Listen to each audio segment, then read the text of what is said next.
నమస్తే, welcome to సత్యాగ్రహి. రాజకీయ కక్ష సాధింపులు తాత్కాలికం, కానీ కేసీఆర్ సృష్టించిన అద్భుతాలు శాశ్వతం. తెలంగాణ నడిబొడ్డున నిర్మితమైన ప్రపంచంలోనే అతిపెద్ద multi stage lift irrigation project కాళేశ్వరంపై ఎన్నెన్ని కుట్రలు జరిగాయి. ఎవరెంత బురద జల్లాలని చూశారు. కాంగ్రెస్ నేతలు దాన్నొక ఫెయిల్యూర్ ప్రాజెక్టుగా చిత్రీకరించడానికి ఏ స్థాయిలో ప్రయత్నాలు చేశారో మనమంతా చూసాం. కానీ నిఖార్సైన నిజం, నిప్పులాంటి వాస్తవం ఎప్పటికీ దాచలేం. రాజకీయంగా ఎన్ని అపవాదులు సృష్టించినా చివరికి కాళేశ్వరం గొప్పతనాన్ని నాటి ముఖ్యమంత్రి బీఆర్ఎస్ అధినేత కేసీఆర్ అద్భుతమైన ముందు చూపును మెచ్చుకొని తీరాల్సిందేనని కాలం నిరూపిస్తోంది. దేశ సరిహద్దులు దాటి అంతర్జాతీయ స్థాయిలో విరాజిల్లుతున్న కాళేశ్వరం వైభవం ఇప్పుడు అబుదాబికి చెందిన ఉన్నత స్థాయి ప్రతినిధులను సైతం ఆకర్షించింది, ఆశ్చర్యంలో ముంచెత్తింది. యునైటెడ్ అరబ్ ఎమిరేట్స్ ఎడారి దేశం. నీటి విలువేంటో, ప్రతి నీటి చుక్కను ఎలా సంరక్షించుకోవాలో ఆ దేశానికి తెలిసినంతగా బహుశా ఎవరికి తెలీదు. అలాంటి అబుదాబి నుంచి వచ్చిన ఉన్నత స్థాయి ప్రతినిధుల బృందం తెలంగాణలోని కాళేశ్వరం ప్రాజెక్టును సందర్శించింది. నానా రకాల తప్పుడు ప్రచారాలతో కాళేశ్వరం ప్రాజెక్టును పడావు పెట్టేందుకు కాంగ్రెస్ సర్కార్ ప్రయత్నిస్తున్నప్పటికీ నిర్మాణ సంస్థ మేఘా కంపెనీ మాత్రం అదే ప్రాజెక్టు ద్వారా అంతర్జాతీయ స్థాయిలో తన బ్రాండ్ ఇమేజ్ను పెంచుకునేందుకు ప్రయత్నిస్తోంది.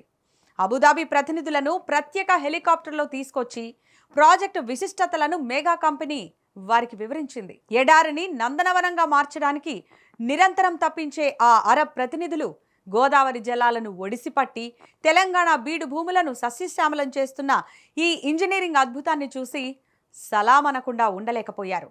కాళేశ్వరం ప్రాజెక్టులో భాగంగా సిద్దిపేట జిల్లా చిన్నకోడూరు మండలం చంద్లాపూర్, పెద్దకోడూరు గ్రామాల సమీపంలో నిర్మించిన రంగనాయక సాగర్ను అబుదాబి డిపార్ట్మెంట్ ఆఫ్ ఎనర్జీ ప్రతినిధుల బృందం సందర్శించింది. హైదరాబాద్ నుంచి ప్రత్యేక హెలికాప్టర్లో మేఘా కంపెనీ ప్రతినిధి ఉమామహేశ్వర్ రెడ్డి నేతృత్వంలో రంగనాయక సాగర్కు ఈ టీం చేరుకుంది. కాళేశ్వరం ప్రాజెక్టుకు అనుసంధానంగా నిర్మించిన రంగనాయక సాగర్ రిజర్వాయర్, సొరంగంలోని భారీ మోటార్లను అబుదాబి ప్రతినిధుల బృందం పరిశీలించి వివరాలు అడిగి తెలుసుకుంది. నిజానికి గత కొంతకాలంగా కాళేశ్వరం చుట్టూ ఎంతటి డ్రామా నడిచిందో మనకు తెలుసు. ఏదో ఒక చిన్న సాంకేతిక లోపాన్ని పట్టుకొని ప్రాజెక్టు మొత్తం కొట్టుకుపోయింది, వేల కోట్లు వృధా అయ్యాయి అన్నట్లుగా కాంగ్రెస్ ప్రభుత్వం చెప్పుడు మాటలతో బురద జల్లే ప్రయత్నం చేసింది. ప్రాజెక్టుకు రీడిజైనింగ్ అవసరం లేదంటూ కేసీఆర్ మేధోశక్తిని తక్కువ చేసి చూపేందుకు కుటిల యత్నాలు చేసింది. కానీ రాజకీయ కక్షలతో ప్రాజెక్టును బద్నాం చేయాలనుకున్న వారిని లాగి లెంపకాయ కొట్టేలా అంతర్జాతీయ నిపుణులు దీని డిజైన్ను కొనియాడారు. రాజకీయ స్వార్థం కోసం రాష్ట్ర సంపదను, రాష్ట్ర ప్రతిష్టను దిగజార్చాలని చూసిన వారికి ఈ అబుదాబి బృందం పర్యటన ఒక గట్టి చెంపపెట్టే. కాళేశ్వరం అంటే కేవలం కాంక్రీట్ కట్టడం కాదు, అది కేసీఆర్ అనే ఒక నాయకుడి భగీరథ ప్రయత్నం. నాడు ప్రాజెక్టు రీడిజైన్ చేస్తుంటే కాళేశ్వరంపై ఎన్నో విమర్శలు చేశారు. కానీ కేసీఆర్ నాడు పట్టుబట్టారు. కాళేశ్వరం ప్రాజెక్టును పూర్తి చేసి చూపించారు. తెలంగాణలో ఎండాకాలంలో సైతం చెరువులు మత్తడి దూకాయంటే, భూగర్భ జలాలు పెరిగి రైతన్నలు 2 పంటలు పండించారంటే దానికి కారణం కేసీఆర్ విజన్. నాడు కేసీఆర్ వేసిన పునాది ఎంత పటిష్టమైందో, ఆయన ముందు చూపు ఎలాంటిదో ఇప్పుడు ప్రపంచం గుర్తిస్తోంది.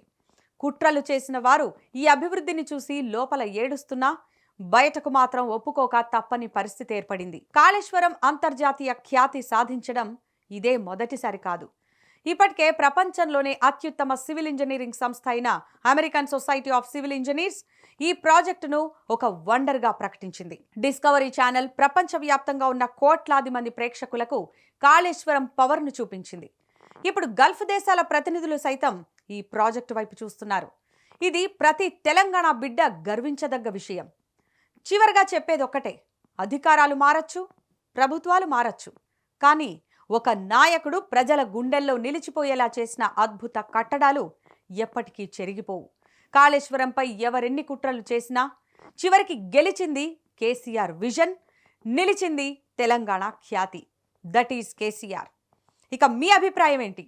ఈ వీడియో కింద కామెంట్ రూపంలో మాకు తెలియజేయండి. అలాగే ఈ వీడియో నచ్చితే లైక్ చేయండి, షేర్ చేయండి. మరిన్ని పొలిటికల్ అప్డేట్స్ కోసం మా ఛానల్ని సబ్స్క్రైబ్ చేసుకోండి. Thanks for watching.